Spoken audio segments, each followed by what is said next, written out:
All right, I just want to do a really, really fast video, just because this is something that's just on my mind right now. So I bought a duesenberg Star Player TV, and w- when I bought it, I mean, okay, first off, I really do want one. I really do. I think they are great. And I bought one, and I had shipped here, and I was going to sell my Dark Knight, believe it or not. And I just said that I just got this for my 40th birthday, and I was going to sell it, but sometimes when we get really hot on something, we gotta have it, we gotta have it, we gotta have it.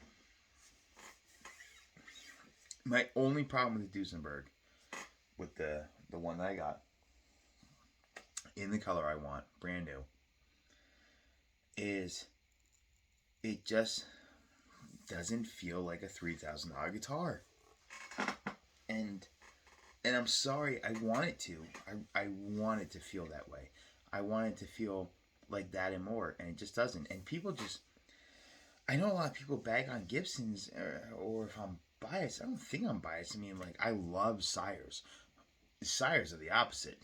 That's why there's, please, Sires are the opposite problem.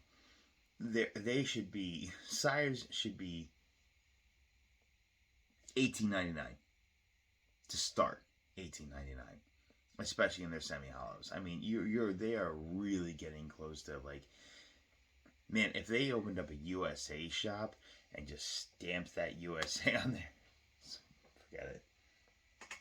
Um, and I opened up the Duesenberg, and I love the case, and I love the color, and I love the guitar, and I love the sound, and I loved all the cool things that come with it, and the band-aids they give you because you're gonna play it so much. And don't get me wrong, it sounds great, but it just it doesn't feel like this. It doesn't feel like almost every Gibson I've ever played, or Fender Custom Shop. You know how I feel about them. I know they're five. I know that they're 4,000 plus, 5,000 plus if you want, the kind of custom shop that I want. But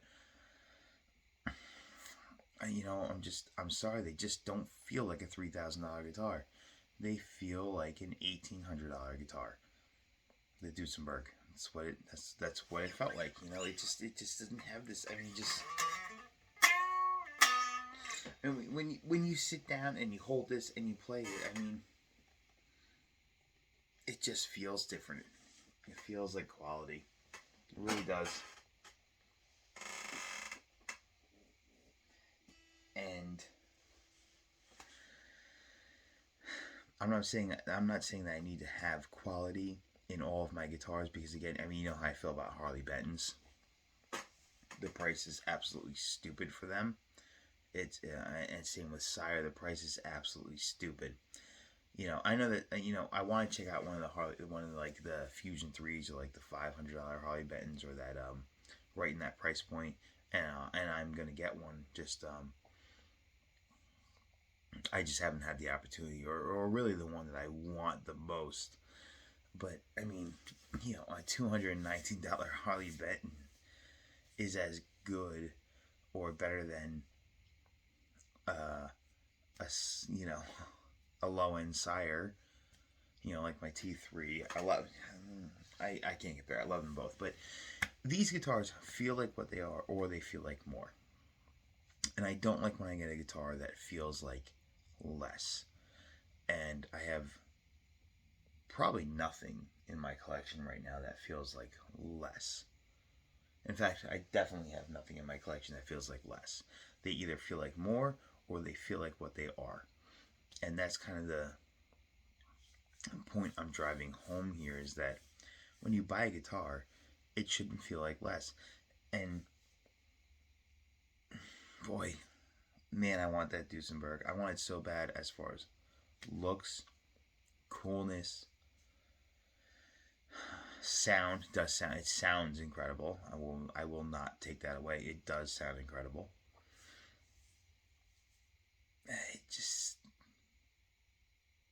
It doesn't feel like what it's worth. And that's why you can get them for, depending on when, you know not half the price, but not 2/3 either. And I know you can say the same thing about Gibson.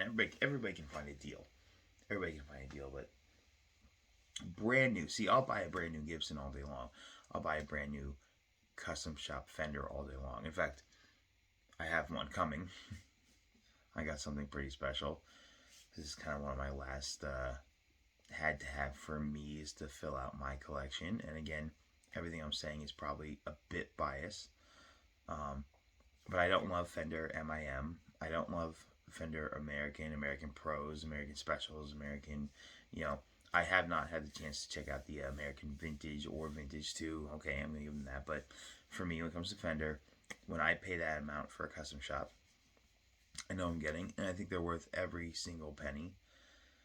And yes, you'll lose on them. You lose on almost most new guitars. You win when you find something used at a price you can gain on. Okay, that's just the simple facts. But when I buy new, I tend to buy new to keep. And I think I covered this in that video about the 59 335 custom shop reissue, the 1997 335 1959 custom shop. I know, so many things, but in that video, I was like, I should keep it, and especially for the price, and I really should have. But I bought a new 335, and I love it. It's what I wanted, and that's what I invested my money in, and I'm not sad about that whatsoever. There are certain things that you buy when you know it's what you have to have, and it's what you have to have in your collection, and you're gonna love it forever. And that's exactly when it comes to value and when it comes to what you have to have, buy it new. Buy it because you have to have it.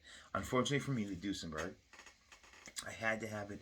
I didn't even put it, I didn't even make a video on it. And that makes me sad because I love the idea of duesenberg, and I was gung-ho ready to sell before I even opened the box. I was gung-ho ready to sell my Dark Knight to fund one for the other. And it feels like a $1,500, $1,600, $1,700 guitar.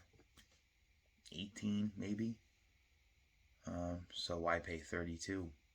When I pay 32, I want to know that it's what I want, why I want it, have to have it, never going to give it up, type of guitar. And I immediately didn't feel that way. So for me, it's sad because this is, you want it, but it's not the right guitar for me. So that's my opinion on my first experience with a brand new duesenberg.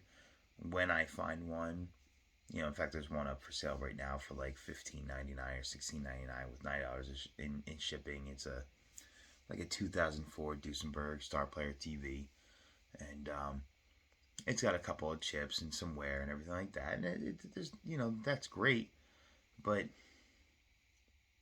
it's all black, and I love black guitars, but duesenberg definitely offers so much more now than they did in this like 2004, 5, 6, 7, era. A lot cooler colors, a lot different features, a lot better features. So one day I'll find one. I'll see one come up locally, and I will jump at it. But sadly for me, when I buy, a brand new Gibson, a brand new custom shop, a brand new Sire, even a brand new Harley Benton, I didn't want to turn around and sell it. They come in perfect. They come in to be what you want. I don't care about the resale.